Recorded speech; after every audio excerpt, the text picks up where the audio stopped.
Hello and welcome to another episode of Chi Time. The new year, we're in 2017 at the moment. It's still pretty new. We had a full moon last night and today is actually Friday the 13th, which is amusing my guest here immensely. And I have for you Wendy Fry. Now, you might not have heard of her, or you may have, because she's an author and an all-round EFT expert and a lot of other things. But I met her at the festival day, really. But anyway, I shall talk about that a little bit in a moment. But her book, Find You, Find Love, I know has helped a lot of people.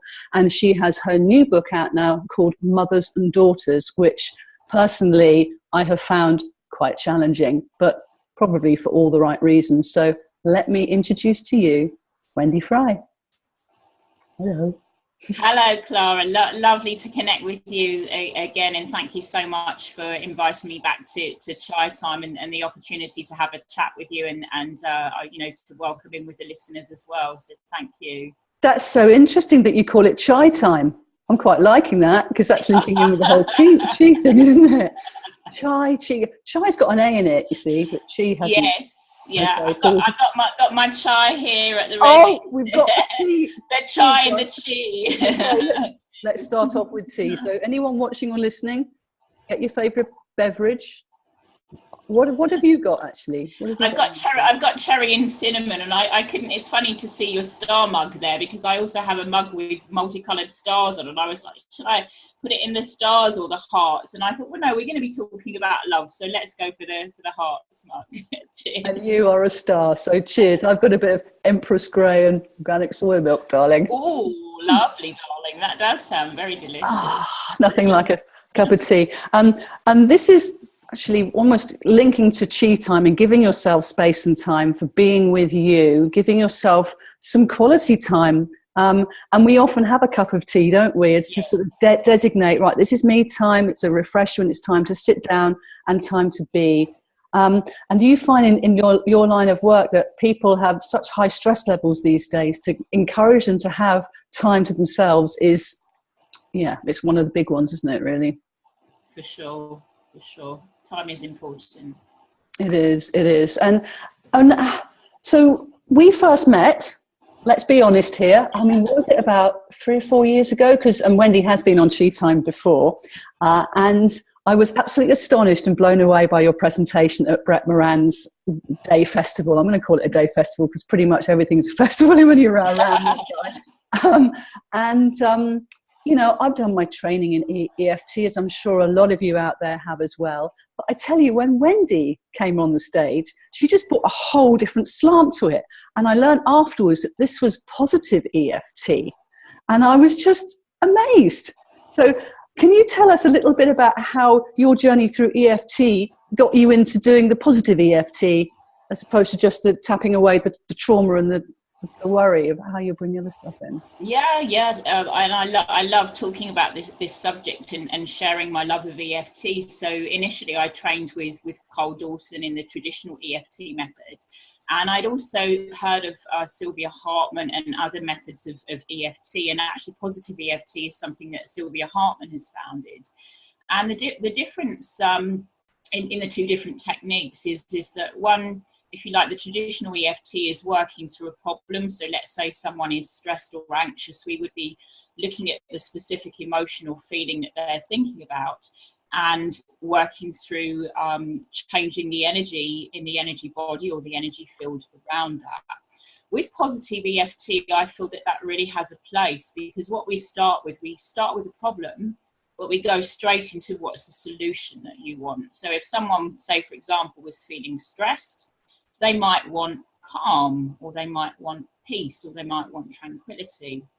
So with positive EFT, we look at where they are either in a plus or a minus of the desired state. So if someone was really stressed and they wanted peace, they might find themselves to be in a deficit of peace. So they could be in, so it would work from a neutral to a -10, or a neutral to a +10. So the idea of positive EFT is we want to get them right up there to a +10. So we just measure where are we starting. So they could be, let's say they're on a -6. well, mine is 6. You know, we're still in stress, and actually we want peace instead. So we still use the same EFT tapping points with Sylvia Hartman. She actually uses the point in the center of the forehead. In classic EFT, that point isn't used. We actually use the technique standing up as well. Oh, this is so interesting because, of course, this is your third eye, isn't it? Yeah. And when we do acupuncture or acupressure, this is the place that you go to initially to really connect in. So I was thrilled when that comes into the EFT. And that was something that you did. But can I just draw you back to asking you about how you gauge on this scale of 1 to 10? Because, you know, someone was a 6. It's like, oh, I don't know. Am I a 4? How do you do that? How do you gauge it? It's tuning in or sensing in. So my belief is everybody knows where they are on that scale. Sometimes when I'm working in person with someone or even over Skype, I might show them a card where they can clearly see the numbers. So it's, again, looking at the numbers 0 to neutral 10, minus 10, or the neutral to the plus 10.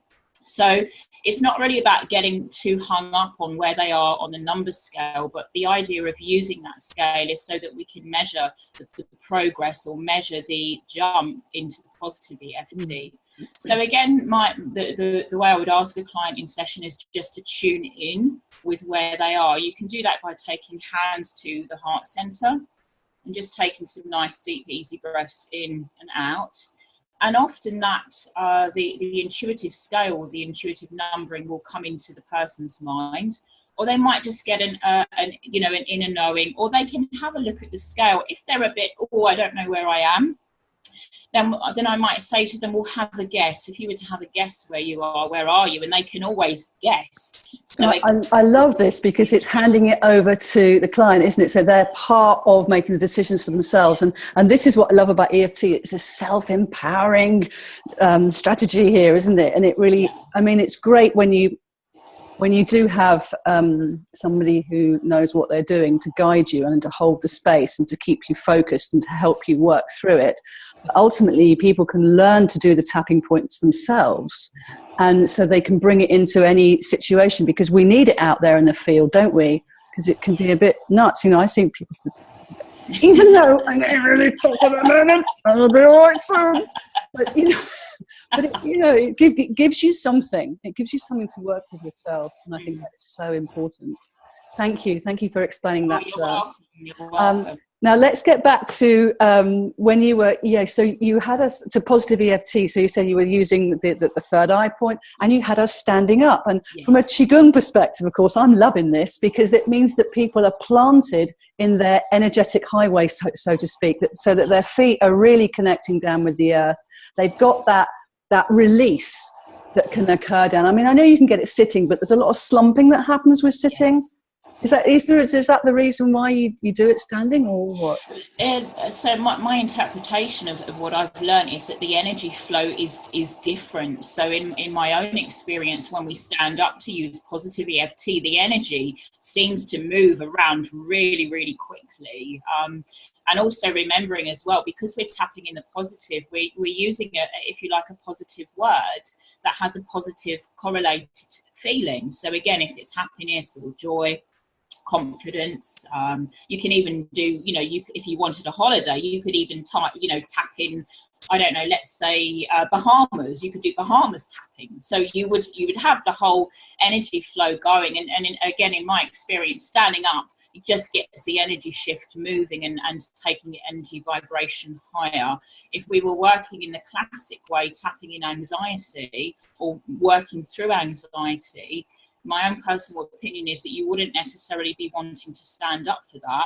Just two different methods of training. Cool. And again, with positive EFT, it has its space because you can use it in the moment to take that energy vibration much higher and flood that around the energy body when you're standing.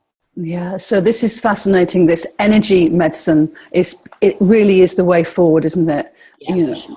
And there's so much coming out about it, even like research and statistics. I'm saying here, I don't know which ones they are, but possibly you do. But I know that there is a lot of research being done here because it really works. And of course, science wants to find out, how is that happening? And I always sense that science is playing catch up with the energy matrix, really, isn't it? And that we do it because we need it in the now. We're not going to wait for somebody to come through and prove it to us. It has to happen now. So you have found over your years of using EFT, a lot of people have been really helped by it. What do you think it helps people mostly with? So I would say getting them back in control of their life. So I work with different people for they have many different symptoms or emotional things going on, life challenges, all kinds of things, both small traumas and large traumas. And what I personally love about EFT, it puts them back in control. They can take it wherever they go. So whether we're obviously we would be working in person or over Skype to begin with. But once the technique is learned, it's a lifelong technique, or I call it a takeaway technique. Yep. So what I love about it is, yes, that someone could keep seeing a therapist for a chunk of time to work through something specific, but they've also got the technique with their own fingertips on their own energy body, and they can go and apply that. So when life challenges come up, they just resort back to the technique. Oh God, I think this is just a beautiful way to work with yourself as a person, because you're giving yourself so much self-respect by saying, I need something now. I need something that I can only I can give myself this. And I think the ripples of that go such a long way when we self-value, when we acknowledge ourselves like that. So yeah, brilliant. How does this come into the arena of find love, or is it find love, find you? No. maybe it's both. I like it. Really, it can be whatever you want it to be. So find you, find love was a result, if you like, of a sort of culmination of my years of work as a therapist, which is coming close to 9 years now. And it was because EFT actually changed my life in so many ways, and also matrix re-imprinting, which utilises EFT. Although I trained in a lot of modalities before the energy modalities, actually experiencing those and working through some personal issues really elevated my own self-worth and my own self-love. And I wanted to write the book to give something back.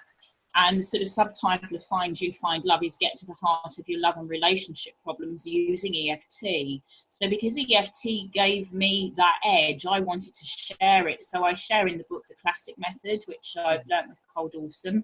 And very kindly, both of them gave me permission to share. Also, Sylvia Hartman, there's a section in the book where we're showcasing Positivi-Chi. And again, it can be read through, administered, and it does actually change, in my experience and those that I've worked with. When you apply the technique, it changes your life because you're changing your energy. You're working with the energy system. And when you're able to release, so again, there's a lot of research being done on this, when you're able to release the memories that are stored within the cell wall, you're changing the energy flow within your body. It's like clearing a river that's full of rocks that have come down. It's like all the emotions are the rocks in the river, and the flow isn't flowing. So with EFT, in my mind, you're scooping out those rocks, getting rid of them, chucking them away, and then the river's flowing and you're flowing. And for me, it has honestly changed my life, the relationship with myself and with others. So, you know, I love it. I could rave about this for hours and hours. Well, that's kind of why we got you on She Time, because you're such a raver. You're so passionate about back in the day. yeah, exactly. But what I was getting when you were saying that was, this is so linked to all the other sort of Chi full practices, like about letting your system find its clarity and its flow, and getting out of the way so that it can do that. I mean, that's what we do in Qigong, and I think with bringing EFT in, you can be very particular, you know, so that if you're working in the Chi field and you're aware of blockages and stuff, and you're thinking, well, I'm doing my movements and it's getting so far, but actually there's an anxiety problem that I really am aware of, that I want to use another modality to clear. I think EFT and Qigong work beautifully. I really, really do. And that's what's going to be so great about the 1st of March, because Wendy and I are going to be hanging out with each other in Bournemouth for that. A bit later on, we're going to chat about that, because I was going to bring up the subject of belief now, and about how if you believe that you're doing something good for you, it will have a much more beneficial effect than if you don't do it. Do you find this with EFT? Does it work for people who believe or not believe? What is your thoughts on that? Yeah, my thoughts are that it actually works whether you believe in it or not. So quite often, or you know, certainly my own learning as I've gone along, is I don't necessarily share the way the technique works. Often if I've got someone coming, I'm meeting them for the first time, they're really emotional, they're in distress. For me to suddenly sort of jump in to start showing them charts or saying, this is how this works, I just say, as you're talking through, I invite you to join me in tapping on these points. I can explain at the end, if you'd like me to, how this works. Is it okay with you in order for you to share what you need to share? We use these tapping points, and it will help you get to a place, reach a place where you're calm enough to share what you want to share. So again, you know, I've had people look and kind of query, what am I doing, this crazy tapping thing? Or I might even say, especially when we're tapping under the arm. Oh yeah, monkey. I call it the monkey, exactly. So I do say, hey, you know, I know this looks a little bit crazy. I invite you to join me, and you can feed back to me on your experience. So it works for the believers, and I also believe it works for the non-believers, because the way it works is your body is experiencing the tapping, whether it's tapping or pressing.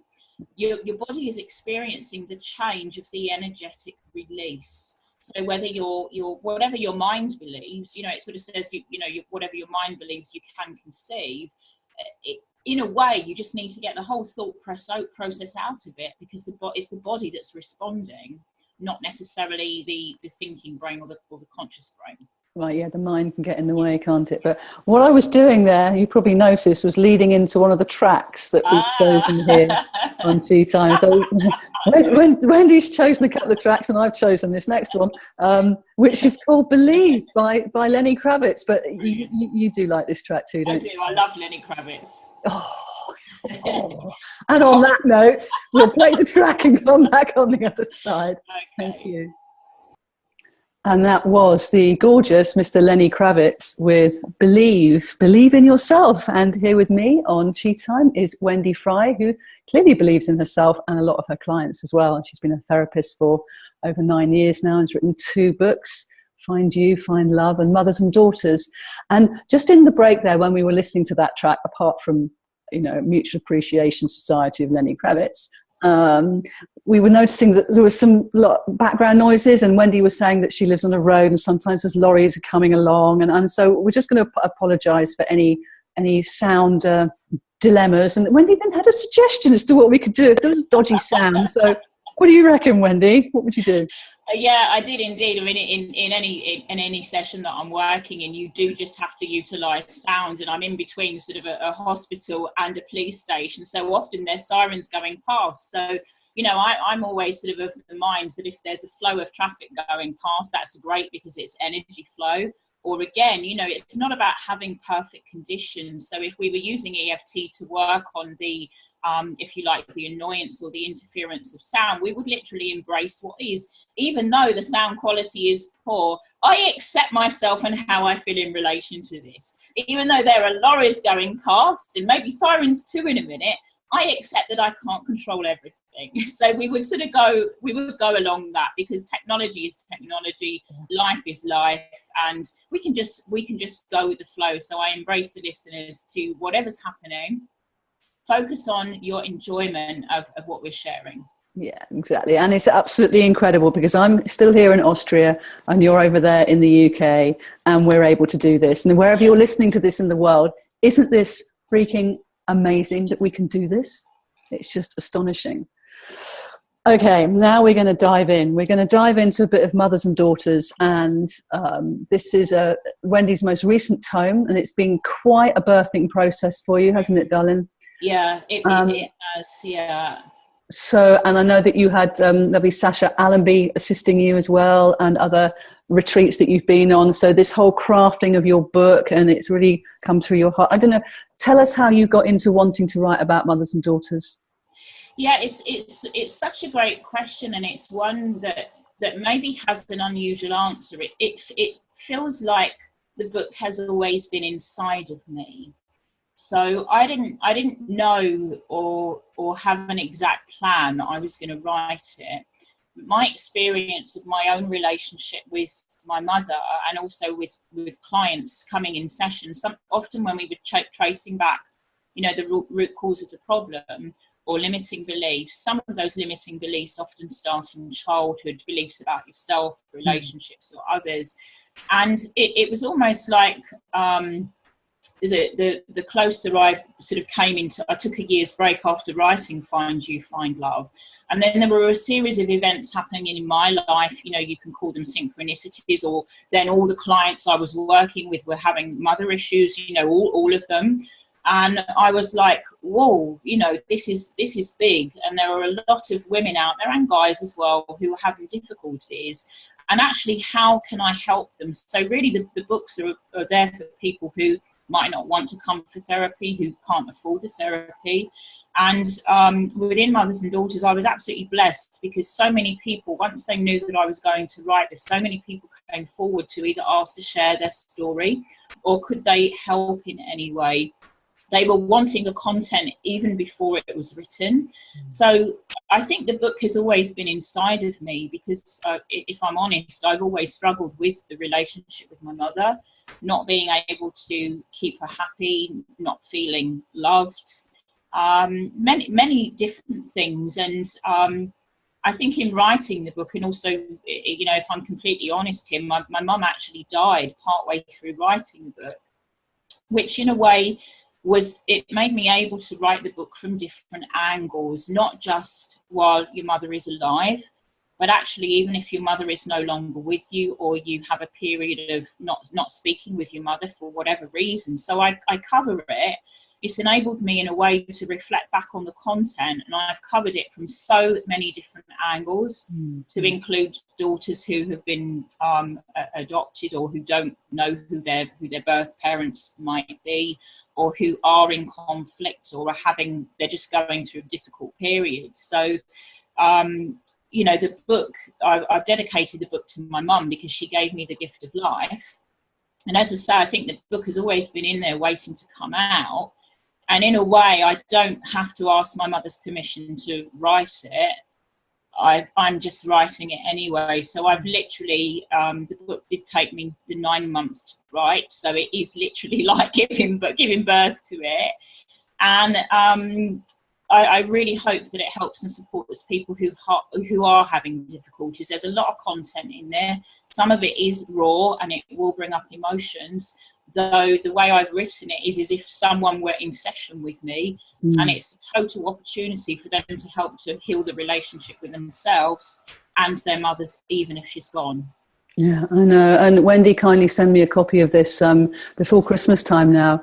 And I was staying in my parents' house, and they were away. And so I felt that it was really a time for me to look at this. Because, you know, I thought I'd done work on my issues with my mum. You know, I do love her, of course, but we're very, very different people.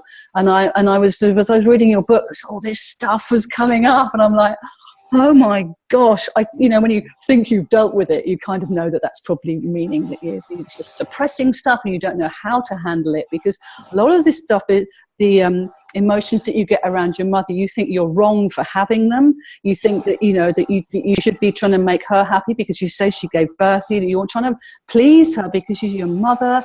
And then if you're a rebel and you're sort of going, oh, I'm not, it's oscillating. It's like all or nothing. It's like, no. And so I really appreciate the questions that you posed. And I've decided that I'm going to take it just literally chapter by chapter, or sometimes actually page by page, because it is a process that you have offered us here in this book. And I thank you so much for that, Wendy, because it's going to help so many of us, because as you say, we've all been birthed through our mothers. That's me being really honest about that. Yeah, and you know, to reflect back to you, it's a little bit like running a marathon. You wouldn't decide to run a 52-mile marathon in one hit, and you would begin by chunking it down and making it realistic and achievable. And as you say, with the questions posed, they will bring up stuff. You've got the tools and techniques in the book to support, and I think you're really wise to take it page by page. measure what comes up, you know, record it, write it down if you want to, but whatever comes up, I would say, if you're able to embrace that as a gift, it's an opportunity for further healing. So when you're able to do further work, even if you've worked on it before, you're actually giving to yourself such a gift when you're able to move on from that and heal what's within. And what I also got from it was that through looking at the history of how I felt I was mothered, I then went into looking at how she was mothered, which is something that you suggest in the book. And I've actually had conversations with her about this. And it was just one of those moments when like a penny dropped, and she got that the reason why she never talks about her mother, and her mother was my grandma, obviously my grandma, but the one that taught me how to knit and crochet, and she was a big-hearted, lovely woman, but my mother couldn't stand her, and I couldn't work this out.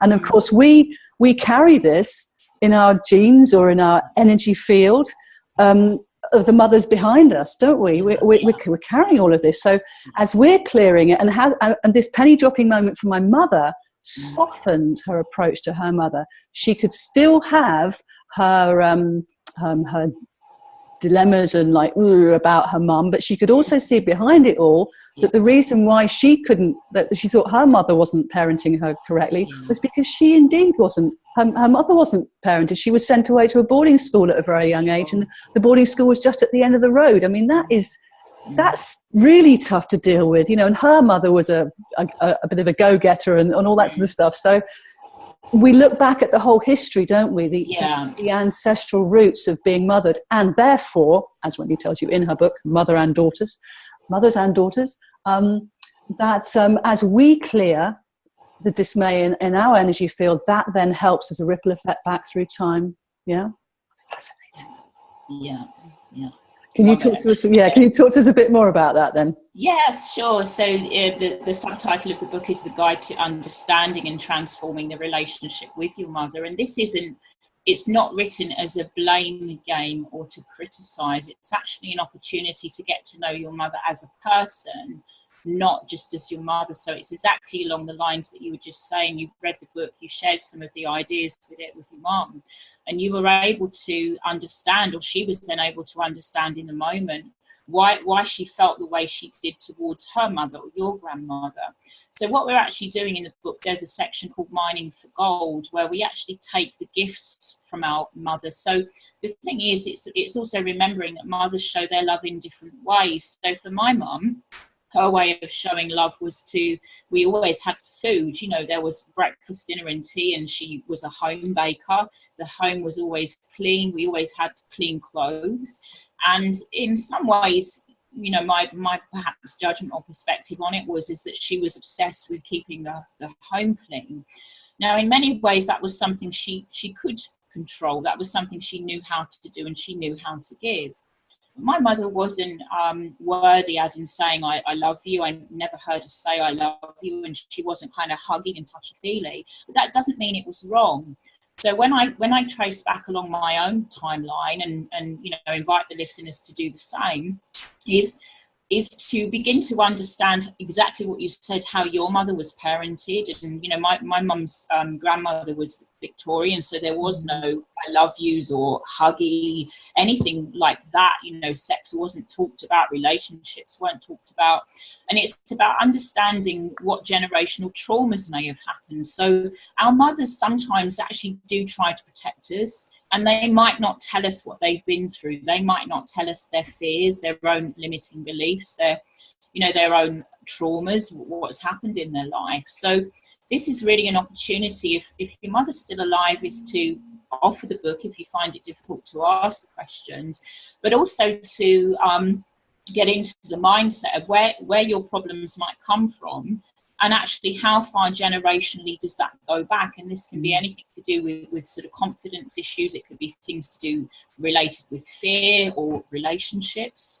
So the book has it is basically a journey of understanding your mother, as I say, emphasize again, as a person, not just as your mother, and who she was before you came into being, and actually what she might have given up to have you. So again, you know, to sort of share a snippet of my own mother, she didn't want to be a mother. She said it was my dad's idea, and she went along with that classic role, getting married, having children, and being the stay-at-home mum. And she wanted to be a nurse, but she made those choices over and above a career. And in many ways, she didn't live the life that she wanted, because it was her belief that this is what you do. You leave school, you get married, you know, you have a relationship really young. She got married, I think it was married at 19, had myself when I was 20, she was 21, and my brother when she was 23. So it's sort of exploring, actually, what were your mum's thoughts about conceiving, carrying a child, giving birth. It's really interesting when you start to explore her hopes and her fears and her dreams, where she is now in her life. And actually, as I say, that most important chapter is mining for gold. So for myself, I'm not a great baker, I wish I was, but I keep generally a tidy and a clean home. If my family come, then there'd always be more than enough food, too much food. And also, in some ways, I've changed who I am. So although my mum wasn't huggy and I love you, I can very easily say to my family and to my girlfriends, I love you, come here, and, you know, give them a massive hug. So there are things that we can choose to take. Yes. And there are things that we can think, well, actually, do you know what? Do I want to keep hold of this belief, or does it belong to my mother, or does that belief, did it start with my grandmother? And it's all about choices. There's so much content in there. Oh, there really is. Thank you, Wendy. Fascinating stuff. But you're absolutely right. We have choices, but first of all, we need to have awareness around those choices. And as I'm feeling here, there's a whole lot of compassion for the whole situation, you know. That women that have found themselves, you say, fulfilling a role and sacrificing what else they might have thought they'd wanting to be doing, and thinking they're doing the right thing, and then having the resentments and not knowing how to deal with them. So, you know, you're just like, oh, bless, you were just doing your best. And I think that's so true for a lot of this area that we work in, is that people they're doing their best, and they don't have time maybe to unpeel and look back at what's really going on, and where are my choices now, and what do I want? And like you said, now you're more huggy, and it's like, it's true. I think we are almost the parents to our friends and each other that we wish we'd had. So in a way, we were showing what we I don't know if that's right or not, but we are, of course, doing our best too, aren't we? Yeah, sure. Yeah. So, Wendy, would you like to choose one of your tracks to play listeners as we go? Yeah, I think the next one, and it sort of fits in really nicely now at the end of what we've spoken about. I'm going to choose Extreme, More Than Words. Oh, yes. Okay. So we'll come back with Wendy Fry after this gorgeous track by the gorgeous duo that are Extreme and More Than Words. Thank you. So back here on Chi Time, we have Wendy Fry, the author and therapist. We've just been talking about her new book, Mothers and Daughters. And she's also written another one called Find You, Find Love, which again is fascinating, using EFT and her becoming quite famous spotlight technique. I think. Yes, remember that one? And I met her a few years ago now, and doing a day's workshop, or festival as I'm calling it, with Brett Moran. And you gave us all little spotlights, didn't you? We all had little what were they? A little torch. They torch. And then you talked us through how we had to shine this light on various aspects of ourselves, because you're into positive EFT and we're all wanting to do the best, but we cannot negate the shadows that hold us back. And I think this spotlight process really helps to bring compassion to the shadow area. And you want to tell us a little bit more about how that works?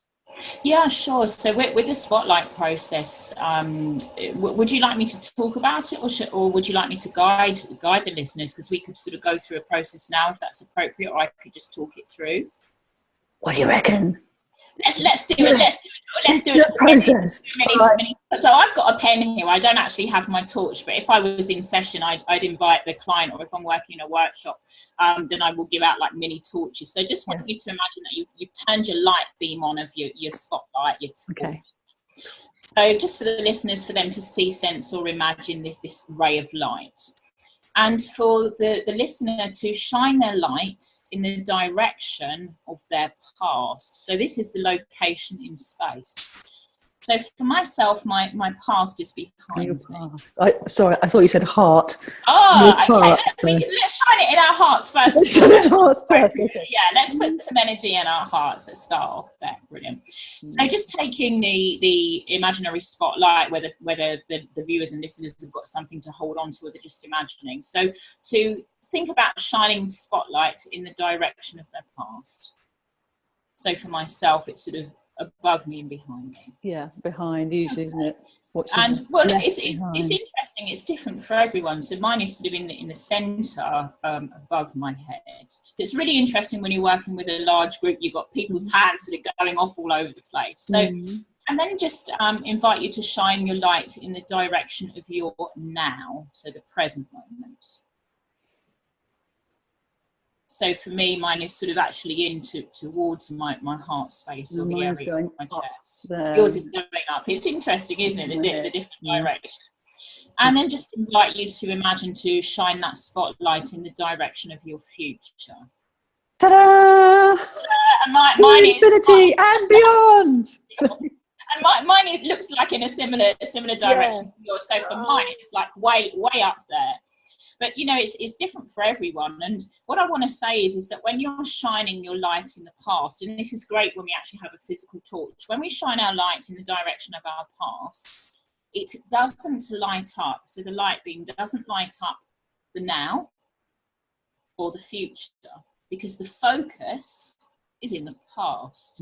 And this is a big theme in my work, that often many of us can be trapped with past-based thinking, fears of the past coming into the future. So many of us, we won't sabotage, or we won't take action because we're frightened of the past repeating itself and happening again. So in a way, there's what I call thought projection, or there could be a current challenge going on right now. And instead of actually dealing with, if you like, the facts of the current challenge, it's like we go through this hard drive in our mind, or the filing cabinet of all our senses. So what we see, what we feel, what we smell, what we taste, what I missed out, seeing, hearing, feeling, smelling, tasting. So we go through this massive filing cabinet. It's like everything comes into this current situation. When have I felt like this before? So what happens is, not only, and again, it all happens at a very subconscious level, not only are we dealing with the current problem in the now, we also got everything from the past that seems like that is coming to the melting pot. And it's very congested, isn't it? It's like, where do I put my focus? Whereas the spotlight or the pen helps you focus. Yeah. And the questions would be, and sort of at the end, perhaps I'll share my website, because there are some free resources from the book that share the whole spotlight process questioning. But one of the questions is, the most important question is, where am I shining my light? Is it past, present, or future? Now, this actually has nothing to do with the light itself, but everything to do with your thoughts. So the spotlight process is really what is happening with your thinking.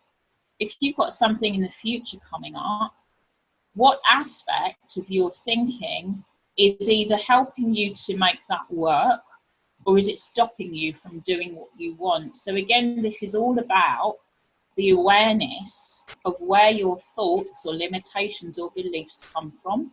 It's fantastic if you've got, you know, and again, it could be, let's say it's an athlete. Let's say an athlete had run their race in their best time. Then a future event coming up, they might think, oh, well, I was so fast last time, this is going to be brilliant, I'm going to beat it.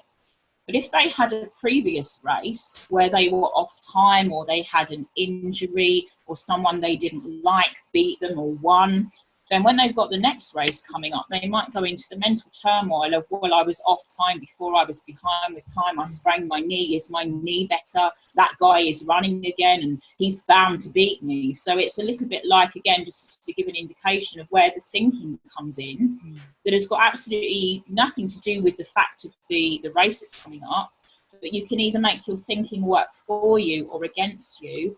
So it's almost sort of going through that filing cabinet of, you know, as well as what are the negatives of what this has been like before, it's almost asking yourself the question, When have I got through something before? When something was really hard before, how did I get through it? What inner resources have I got?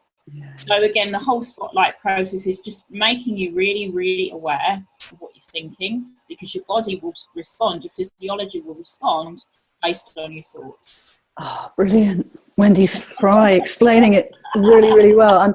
And I was getting from that, as you were talking about clearing the mind and being able to focus the mind, that when our mind is in turmoil and has so much going on and we don't know where to place our thoughts, our mind is then in control of us. Whereas what's behind us, the observer, is no longer in control. And if you can get into that observer place of the one that's shining the spotlight, you know, it's like, okay, now I'm looking at things, and you can have space between the observer and what's going on, then you're into a realm where you can really start to work more compassionately and coherently with it. And does this innate, as we get clearer in our energetic makeup, I was going to say matrix, but you know, then our access to our spirituality and that, the energy coming through the cosmos through us, it has a clearer channel. Yeah, yes. Yes. Yeah. Opens people up more. Yeah, my belief around the whole energy work, using whether it be EFT or matrix re-imprinting, and I think you were correct with you said matrix and then you pulled back from that. I think you were correct, because really the energy is a matrix. We're all connected energetically, and as we make those changes inwardly, we do clear our energetic systems, and as we clear our energetic systems, and again, I can sort of only talk on my own experiences, that you do become more open, or you do get, whether you want to call it downloads or insights, or your focus becomes much clearer about what you want rather than what you don't want. You become more intuitive. There's more of the sense of, this is right for me, or this doesn't feel quite right. So you're able to, it's almost like getting out of the head, because we get so busy in our heads. And when we're able to make a decision from a mix of head and heart and gut, because they're all three separate brains and they all have their own energy field. When we're able to have a more balanced awareness of what's going on, and when we're able to think things through, not just from the head space, but from an energetic space, yeah, you're clearing your system, and you're also, I believe, clearing the matrix around you and attracting those positive situations to you, like when we met at Brett Moran's conference. I think, you know, I was tracing it back. I was doing something the other day where I thought, what led to this? So before, or even before our interview today, what happened as a result to put this into place? Okay, so I met you when I was with Brett Moran, and how did I know Brett Moran? I knew of Brett Moran through Sasha, and how did I find out about Sasha? Well, that was EFT. So you're able to actually trace it back as an energetic route as well. Oh, I love that. That's great. And of course, that's Sasha Allenby, who helped you craft your book as well, isn't she? She's a great ghostwriter. And so fascinating, Wendy. I could talk to you for hours, and I will do, because you're going to come down to Bournemouth on the 1st of March to the Orchid Hotel for the Conscious Living events, 20 minutes max evening, which is the first time that we've run this. And you're going to be talking there alongside Miguel Dean, who's going to be coming up next on Chi Time shortly. And also myself. Yes, I'm going to step up and talk about Qigong and how that can really help people really be present with themselves too. But I'm not talking about what I'm doing now. I'm more interested in what are you going to come and share with people that evening. Sure. Well, it's really funny, because when I've been typing or writing anything to do with 20 minutes max, I keep calling it 20 seconds max. So it is, I don't know where I've got that 20 seconds max into my head, but my intention of the event is to give maximum, to give as much as I can. So I've sort of titled the event, or the section I'm going to be speaking around, about limitless love and healing the wounds within. And with a title like that, kind of healing the wounds within, the words can be so powerful. People might think, healing the wounds within, oh, do I really want to go there? But the thing is, when you heal wounds, they can be done in many different ways. So my intention of the event is to take the attendees, the people who are coming along to join us, to a place where they become more aware that they have all of the love that they need inside of them. there will be times in our lives where we think we're in deficit of love, where we feel like we are totally loveless or unlovable. Nearly always that will come from a past experience that we either haven't energetically cleared, or what we're focusing on, or what we're projecting into the future. So I'm aware that those 20 minutes are just going to absolutely fly by. And I've been thinking about the best way to literally maximize the time, so those 20 minutes max. So what I'd love to do on that evening is I'd like to take the people who are showing up with love, to actually take them through some processes. So my plan is to do really just a shortish talk at the beginning, and then to invite into a space where the listeners are actually able to claim back and to take back some of their power. So when I use the word power, this doesn't mean power over anyone else or anything else, or that you become powerful in a negative way. This is about reclaiming energy. So it can be seated, or if people want to stand, they can stand. But this is actually about claiming back the power that you've given away in past relationships. Relationships can be significant other, husband and wife, mother and son, colleagues, friends, confidants, whatever it might be. So I'm planning on having that as a guided tool. And then later on towards the end, I would just love to bring in more love with the audience using the positive EFT process. So the thing is, we can spend time focusing on wounds or the limiting beliefs and things like that. But to maximize the time, I want to invite the listeners just to go through those feeling processes of claiming back their power, first of all, and then actually bringing in more love. Because with the technique that I'm going to finish with, it's going to be putting them in control.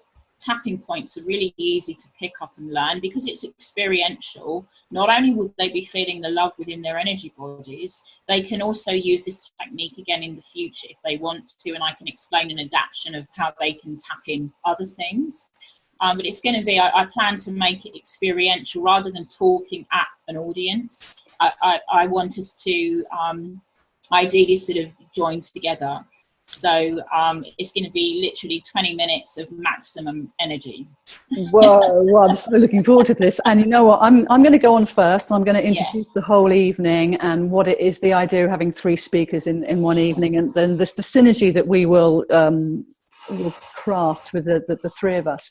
Yes. And because like you, I'm going to do a short talk, and then it will be experiential, and we will just be shaking out tension, and we'll be getting into a bit of like feeling your energy, because like you were saying, you need to empty out first. You need to get rid of the clutter, the energetic debris, and get the mind into the present moment. We come into that alignment that we are here standing between heaven and earth, and we are that conduit between heaven and earth.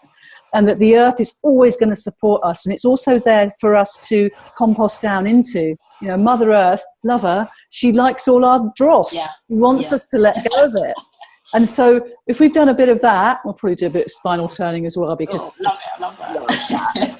But then this is going to help set people up for what Miguel's going to talk about, and also what you're going to be doing. So although we are separate individuals talking about our area of expertise, we're actually crafting an evening that's going to sort of work as a whole unit as well, which I'm really excited about and so grateful to you for being part of. Thank you. My pleasure, my absolute pleasure. So if you want to find out more about that, you have to head over to consciouslivingevents.co.uk. And if you want to find out more about Wendy, how do we do that?